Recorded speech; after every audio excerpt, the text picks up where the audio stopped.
আসসালামু আলাইকুম আরহামতুল্লাহি অবরাকাতুহু। এ পর্বে আমাদের আলোচনা সূরা আল কাসাস এর অষ্টম রুকুর দ্বিতীয় পর্ব। আলহামদুলিল্লাহ ওয়াসসালাতু ওয়াসসালাম আলা রাসূলিল্লাহ ওয়া আলা আলিহি ওয়া সাহবিহি আজমাইন, আম্মা বাদ। আউযু বিল্লাহি মিনাশ শাইতানির রাজিম। বিসমিল্লাহির রহমানির রহিম। রব্বি ইশরাহ লি সাদরি ওয়া ইয়াসসির লি আমরি ওয়াহলুল উকদাতাম মিন লিসানি ইয়াফকাহু কাওলি। আয়াত 76। আল্লাহ তাআলা বলেন, ইন্না কারুনা কানা মিন কওমি মূসা, নিশ্চয়ই কারুন ছিল নবী মূসার কওমভুক্ত। অতঃপর সে তাদের উপর ঔদ্ধত্য প্রকাশ করে, অথচ আমি তাকে এমন ধনভাণ্ডার দান করেছিলাম যে নিশ্চয়ই তার চাবিগুলো একদল শক্তিশালী লোকের উপর ভারী হয়ে যেত। স্মরণ করুন যখন তার কওম তাকে বলল, দম্ভ করো না, নিশ্চয়ই আল্লাহ তাআলা দাম্ভিকদের ভালোবাসেন না।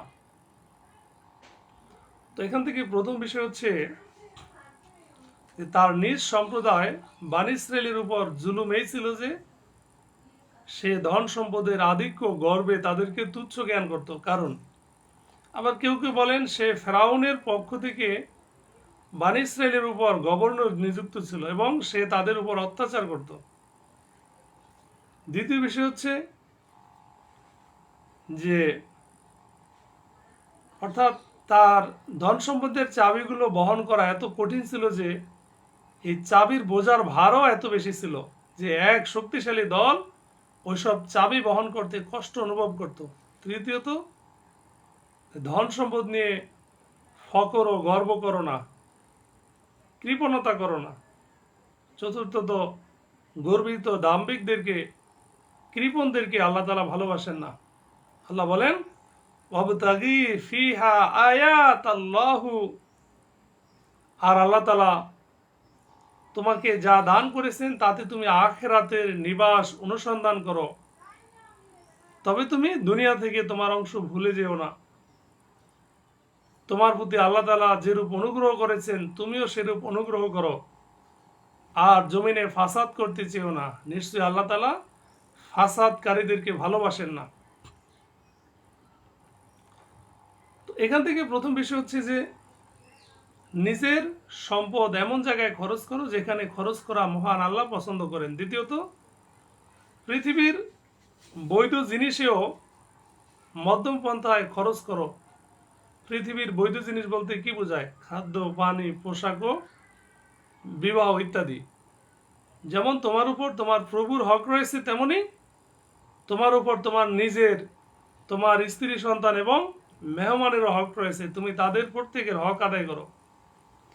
তৃতীয়ত, আল্লাহ তাআলা তোমাকে সম্পদ দিয়ে তোমার উপর অনুগ্রহ করেছেন, অতএব তুমি তা অন্যদের জন্য খরচ করে তাদের উপর অনুগ্রহ করো। চতুর্থত, তোমার উদ্দেশ্যের জন্য পৃথিবীতে বিপর্যয় সৃষ্টি করা না হয়, যেমন সৃষ্টির সাথে সদ্ব্যবহারের পরিবর্তে অসৎ ব্যবহার করো না এবং পাপাচারে লিপ্ত হইও না, কারণ এইসবে বিপর্যয় সৃষ্টি হয়ে থাকে। ক্বালা ইন্নামা উতীতুহু আলা ইলমিন ইনদি, কারণ বলল আমি তো এই ধনভাণ্ডার প্রাপ্ত হয়েছি আমার কাছে থাকা জ্ঞান দ্বারা। নাউজুবিল্লাহ। আল্লাহ বলেন, সে কি জানতো না যে আল্লাহ তাআলা তার পূর্বে বহু প্রজন্মকে ধ্বংস করে দিয়েছেন যারা ছিল তার থেকে শক্তিমত্তায় প্রবলতর এবং জনসংখ্যায় অধিক, আর অপরাধীদেরকে তাদের অপরাধ সম্পর্কে প্রশ্ন করা হবে না। তো এখান থেকে কিছু বিষয় আছে। প্রথম বিষয় হচ্ছে এইসব উপদেশের জবাবে সে এই কথা বলেছিল, যার অর্থ যে উপার্জন ও ব্যবসার যে দক্ষতা আমার রয়েছে এই সম্পদ তো তারই ফসল, আমার জ্ঞান, আমার দক্ষতা দ্বারা এটা অর্জন করছি। আল্লাহর অনুগ্রহ দানের সঙ্গে এর সম্পর্ক কি? দ্বিতীয় অর্থ হলো যে আল্লাহ তাআলা আমাকে এই সম্পদ দিয়েছেন যেহেতু তিনি জানেন যে আমি এর উপযুক্ত, আর তিনি আমার জন্য এটি পছন্দ করেছেন। অন্য জায়গায় আসছে আল্লাহ তাআলা মানুষকে দুঃখ দৈন্য স্পর্শ করলে সে আমাকে আহ্বান করে, আল্লাহ বলেন। অতঃপর যখন আমি তার অনুগ্রহ প্রদান করি তখন সে বলে আমি তো এ আমার জ্ঞানের মাধ্যমে লাভ করেছি। বস্তুত এ একটা পরীক্ষা, কিন্তু ওদের অধিকাংশই জানে না। সূরা জুমারের ৪৯ নং আয়াতে আসছে। অর্থাৎ কারণ বলল আমাকে এই অনুগ্রহ এজন্যই দান করা হয়েছে যেহেতু আল্লাহর জ্ঞানে আমি এর উপযুক্ত ছিলাম।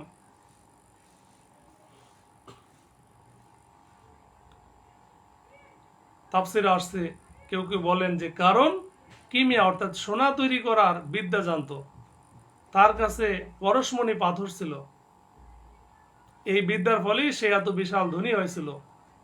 কিন্তু ইমাম ইবনে কাসির রাহিমাহুল্লাহ বলেন এই বিদ্যার কথা মিথ্যা ও ধোঁকাবাজি। কারণ কোনো মানুষ কোনো জিনিসের আসলত্ব পরিবর্তন করার ক্ষমতা রাখে না।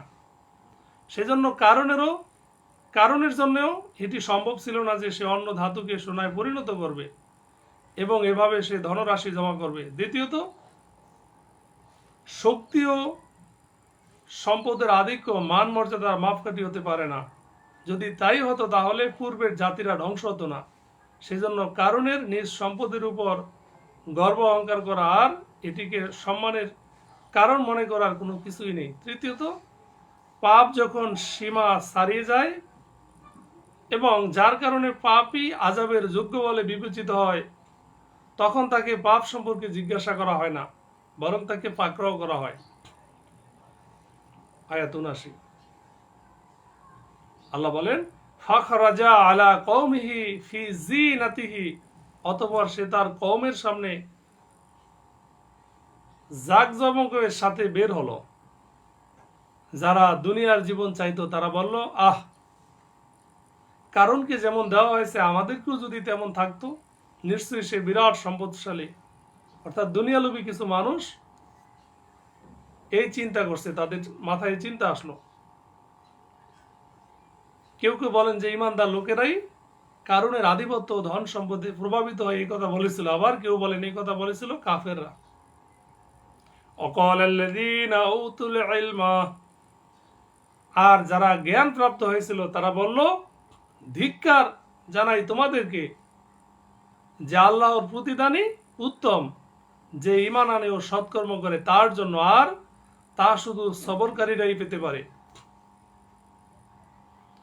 তার মানে হচ্ছে যে যাদের নিকট ধর্মীয় জ্ঞান ছিল এবং পৃথিবীর বাহ্যিক চাকচিক্য ও আসল স্বরূপ সম্পর্কে অভিজ্ঞ ছিল, তারা বলল এটা কি, এটা তো কিছুই না। যে আল্লাহ তাআলা ঈমানদার ও সৎকর্মশীলদের জন্য যেই প্রতিদান ও পুণ্য রেখেছেন তা এর তুলনায় অনেক গুণ শ্রেষ্ঠ। হাদিসে কুদসিতে আসছে, আমি আমার নেক বান্দাদের জন্য এমন সব জিনিস প্রস্তুত রেখেছি যা কোনো চক্ষু দর্শন করেনি, কোনো কর্ণ কান শ্রবণ করেনি এবং কারো কল্পনা তো তা আসেনি। দ্বিতীয় বিষয় হচ্ছে যে যদি এটিকে জ্ঞানীদের কথার শেষাংশ ধরে নেওয়া যায় তাহলে তা বলতে জান্নাত বোঝানো হবে। অর্থাৎ জান্নাতের অধিকারী ওই সকল ধৈর্যশীলরাই হবে যারা পৃথিবীর ভোগ বিলাস হতে দূর থেকে কেবলমাত্র আখিরাতের জীবনের প্রতি আগ্রহী থাকে। আল্লাহ তাআলা আমাদের সঠিক বুঝ দান করুক। আয়াত ৮২, আল্লাহ বলেন, ফাখসাফনা বিহি বিদারিহিল আরদা, অতঃপর আমি কারণ ও তার প্রাসাদকে মাটিতে দাবিয়ে দিলাম। তখন তার জন্য এমন কোনো দল ছিল না যে আল্লাহর মোকাবেলায় তাকে সাহায্য করতে পারত এবং সে নিজেও নিজেকে সাহায্য করতে সক্ষম ছিল না। অর্থাৎ কারণকে তার অহংকারের ফলে প্রাসাদ ও সম্পদ সহ ভূগর্ভে ধসিয়ে দিলাম। হাদিসে আসছে, আল্লাহ রাসূল সাল্লাল্লাহু আলাইহি সাল্লাম বলেছেন, এক ব্যক্তি তার লুঙ্গি মাটিতে ছেঁচড়ে চলছিল। আল্লাহর নিকট তার এই অহংকার ঘৃণিত ছিল, ফলে তিনি তাকে ভূগর্ভে ধসিয়ে দিলেন। সে কিয়ামত পর্যন্ত মাটিতে ধসতেই থাকবে। এ পর্বের শেষ আয়াত, আয়াত ৮২। ওয়া আসবাহা আল্লাযীনা তামান্নাউ, আর গতকাল যারা কারণের মতো হতে প্রত্যাশা করেছিল তারা বলতে লাগলো, আশ্চর্য, হায়, দেখলে তো আল্লাহ তাআলা তার বান্দাদের মধ্য থেকে যার জন্য ইচ্ছা রিজিক প্রসারিত অথবা সংকুচিত করেন। যদি আল্লাহ তাআলা আমাদের প্রতি অনুগ্রহ না করতেন তবে আমাদেরকেও তিনি দাবিয়ে দিতেন। দেখলে তো কাফেররা সফল হয় না। সম্মানিত সুধী, তার মানে হচ্ছে যে কারণের মতো ধন সম্পদ ও মান মর্যাদার অভিলাষী ব্যক্তিরা যখন কারণের শিক্ষণীয় করুণ পরিণতি দেখলো, তখন তারা বলল, ধন দৌলত এই কথার প্রমাণ নয় যে ধনবান ব্যক্তির উপর আল্লাহ সন্তুষ্ট। তুমি কি দেখো না যে আল্লাহ তাআলা কাউকে সম্পদ বেশি দেন, আবার কাউকেও কম। এই সম্পর্ক সম্পূর্ণভাবে আল্লাহর ইচ্ছার ও হিকমতের সাথে, যা একমাত্র তিনি ছাড়া আর কেউ জানেন না। সম্পদের আধিক্য তার সন্তুষ্টির ও সম্পদ না থাকা তার অসন্তুষ্টির প্রমাণ বহন করে না। যেমন এসব বাণিজ্যতের মাপকাঠিও নয়। দ্বিতীয়ত, যে আমাদের পরিণাম ওইরূপ হতো যেরূপ কারণে রয়েছিল। তৃতীয়ত, কারণ সম্পদ পেয়ে আল্লাহর কৃতজ্ঞ না হয় অকৃতজ্ঞতা ও পাপের পথ অবলম্বন করলো। সুতরাং দেখো তার পরিণাম কি হলো। আল্লাহ তাআলা আমাদেরকে সঠিক বুঝ দান করুক। আমিন। আসসালামু আলাইকুম ওয়া রাহমাতুল্লাহ।